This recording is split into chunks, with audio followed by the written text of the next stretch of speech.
The main topics of conversation there are Trump, tariffs, and Greenland. Over the weekend, President Trump imposed tariffs on 8 NATO countries. These are countries who have backed Greenland in President Trump's push to acquire the territory. These countries face a 10% tariff on February 1st. That will be ratcheted up to 25% on June 1st and will remain that way until the United States reaches a deal to purchase the territory. So to start off the conversation, what are your thoughts? Well, I think it's a mistake, to be honest with you. We just finished a round of negotiations with a lot of these countries. Of course, Britain was the first one to come to the table and get things moving with us, and we've managed to say some pretty strong terms to them this past weekend that I wouldn't say were complimentary. So, no, I don't think this chaos that's resulted, I don't think helps markets. We saw that today.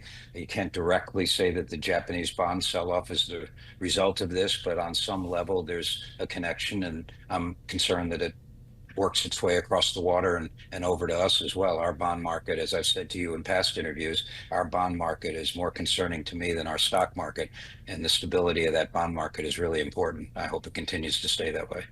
I want to talk about the market's reaction here to Greenland and these tariffs. I want to read the headline on Forbes.com. This was, if you visited the site this morning, this is what you saw. S&P 500 shed $750 billion, Greenland's estimated value on Trump's threats. And this obviously comes after President Trump threatened to impose those tariffs on those 8 NATO countries over his push to acquire Greenland. What does this mean for the everyday person?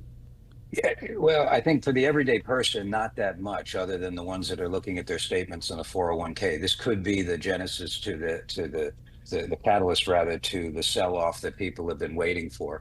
I'm not sure that's going to happen though. Our economy is still strong and continues to be strong. Earnings projections are up.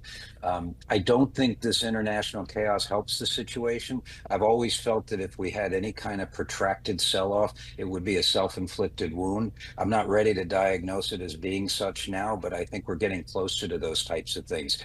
There's many aspects that are going on besides what's happening on the international front. There's the protectionism that we see here in the form of interest rates on credit cards and on large companies buying real estate. Whether you like that or not, the fact is that it's the administration intervening in free market economics. This country really does well having a free market. I'd like to see that continue. I know you said at the start of the conversation that you believe the tariffs over Greenland are a mistake, and someone who certainly agreed with you on the stage at Davos is European Commission President Ursula von der Leyen. She said they were a mistake, and I also want to read you a quote that she said. The European Union and the United States have agreed to a trade deal last July, and in politics, as in business, a deal is a deal, and when friends shake hands, it must mean something. What do you think the economic impacts are of these tariffs when there were trade deals already in agreement to last year? What does this mean?